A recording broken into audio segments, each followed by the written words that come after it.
O Brasil, ele vai criar um racismo velado, né? Ele acaba a escravidão, mais ou menos assim, olha, vamos todo mundo fingir que não teve escravidão, tanto brancos como negros, vamos fingir que isso não aconteceu, tá? E vamos viver nossas vidas aí como se nada disso, como fosse página passada, né? O problema é o seguinte, né, que você tem a libertação dos escravos no Brasil. O Brasil foi o país que mais trouxe mão de obra escrava africana para trabalhar.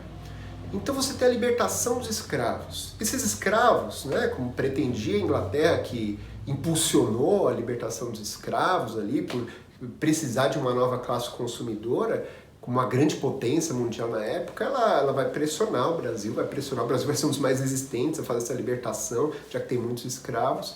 Quando tem finalmente a libertação dos escravos, a ideia é que eles se tornassem assalariados, para ter dinheiro para comprar.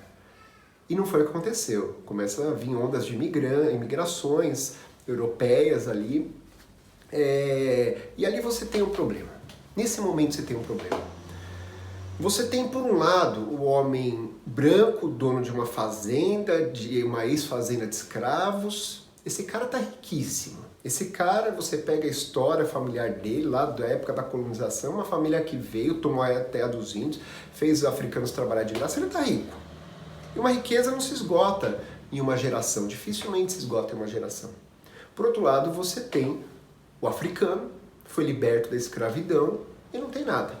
Não constituiu nenhum patrimônio. E aqui você tem um partindo daqui, outro partindo daqui. Uma coisa talvez se vocês não perceberam na vida é mais ou menos assim, embora as pessoas se iludem com muitas coisas, achem que alguns acreditam que uma pessoa é rica porque trabalhou muito, e raramente acontece isso, geralmente é por herança, né? A questão é que a vida é como se, socialmente não, economicamente falando, é como se fosse uma grande escada. Essa escada, você luta muito, você está aqui nesse nível da escada, você luta muito, você sobe um pouquinho. Se você não luta nada, se você não se esforça na sua vida, não estuda, não trabalha, né? Não faz alguma coisa no sentido, você pode até descer, você pode continuar no mesmo patamar, né? Dependendo de outras pessoas que possam te ajudar. Agora imagina, se eu estou no começo da escada, começo a correr a partir do começo da escada, por mais que eu me esforce muito, eu vou subir um pouquinho. O cara que está lá em cima, se ele não se esforçar nada, ele vai continuar lá. Então, no fim da escravidão no Brasil, o branco ali, o dono da fazenda, é claro que ele vai dar uma boa condição de vida para o seu filho. Né? Ele vai dar ali uma casa, ele vai dar dinheiro, vai dar condições diferentes, vai colocar o filho para estudar, vai mandar para a Europa para estudar. Né? É outra condição de vida. O filho dele vai se tornar advogado. E o filho do africano, ele está lutando ali pela sobrevivência.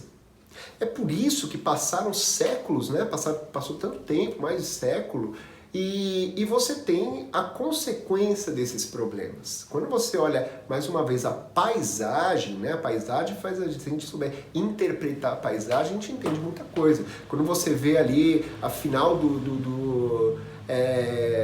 da Copa do Mundo no Brasil, né, no estádio Itaquera, um estádio que tradicionalmente é um local que era periférico, mas ali você vê só gente branca.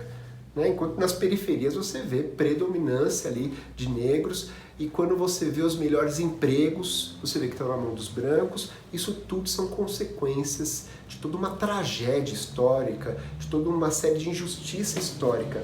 Agora, o ignorante, o racista, o que ele faz?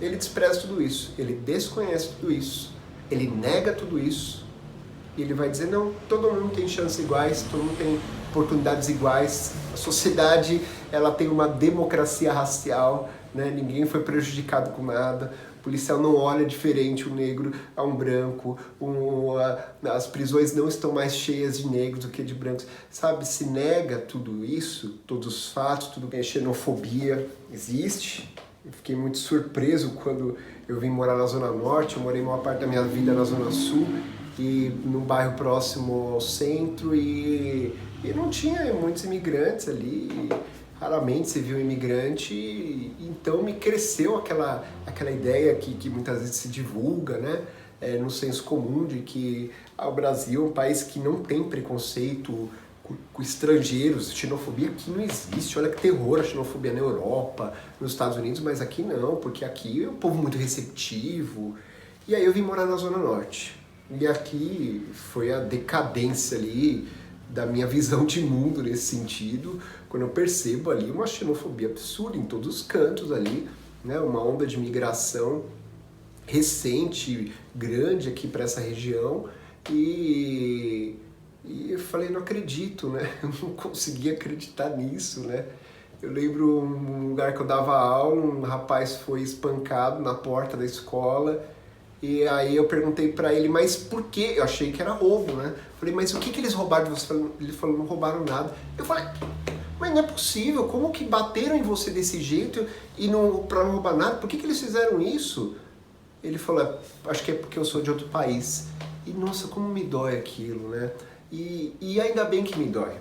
Quando você vê um jovem sendo estrangulado até a morte, como nos Estados Unidos, quando você vê um jovem apanhando na porta da escola porque é de outro país, isso tem que doer. Isso tem que doer. Se não dói, alguma coisa de errado tem com a gente. Talvez a gente não esteja percebendo o outro, o valor do outro, o quanto que eu tenho importante. Porque eu não gostaria que fizessem isso comigo. Eu não gostaria que fizesse com alguém que eu amo esse tipo de coisa.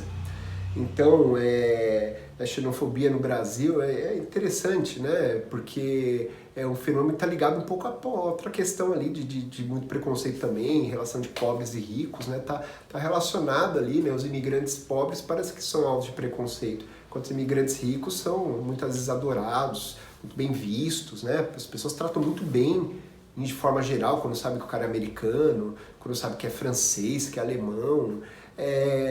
Mas quando temos ondas de imigração pobre ali, você tem ali um tratamento muito mal, né? Tratamento mal, injusto. Tô sabendo agora, saí há 10 anos da Zona Sul, onde eu morava, próximo, ali no bairro próximo, tá também uma onda de preconceito e mataram haitianos, né? Muito triste isso, né? Você vê como vai crescendo. E aí, quando eu pergunto numa sala de aula para os meus alunos, da onde vocês vieram? Ah, eu sou daqui. Tá, e seus pais? Seu pai e sua mãe nasceram aqui na cidade de São Paulo? Uma parte levanta a mão, outra parte não. E aí eu pergunto de novo, e seus 4 avós? Seus 4 avós nasceram na cidade de São Paulo? Não. Pô, então por que a gente tem preconceito com o nordestino? Por que tem preconceito com o imigrante? Se a gente está aqui há pouco tempo também, não são muitas gerações, qual o sentido disso? Qual o sentido de, quem está chegando agora merece ser tratado mal? Que coisa mais absurda, né? Não tem sentido. Ah, mas fulano tem tal coisa, a cultura é diferente, claro, se eu viver em outro lugar, minha cultura é diferente, né? Mas a questão é, a mesma coisa vai acontecer com você. Se você um dia acontecer um problema onde você mora, você vai cair fora. A humanidade é assim. Se eu tô tendo problemas com a sobrevivência, se o lugar que eu estou é um risco à minha sobrevivência, eu vou cair fora, eu vou tentar ir para um lugar melhor. Seja por guerras, seja por fome, falta de emprego, né? Então podemos ver aí a obra belíssima do Cândido Portinari, Os Retirantes, né? Você tem então, eu tô num local seco, eu trabalho, não tem emprego, eu vou tentar plantar, não cresce nada, o lugar é seco. É claro que eu vou sair dali, é claro que eu vou atrás de sobrevivência. Eu não vou ficar esperando meus filhos morrerem de fome, vou embora para outro local, outro estado, outro país, para poder garantir a sobrevivência minha e da minha família. A homofobia também, outro fenômeno, talvez até esteja ligado ali, é difícil também julgar por que existe isso. Existem alguns estudiosos que ligam a questões psicológicas, da insegurança, existem as questões dos padrões, né, que obriga ali o homem a ser homem, aí você percebe que a homofobia também está ligado muito ao machismo, né? Quando você fala, você é mulherzinha, né? Você está querendo dizer que é uma ofensa.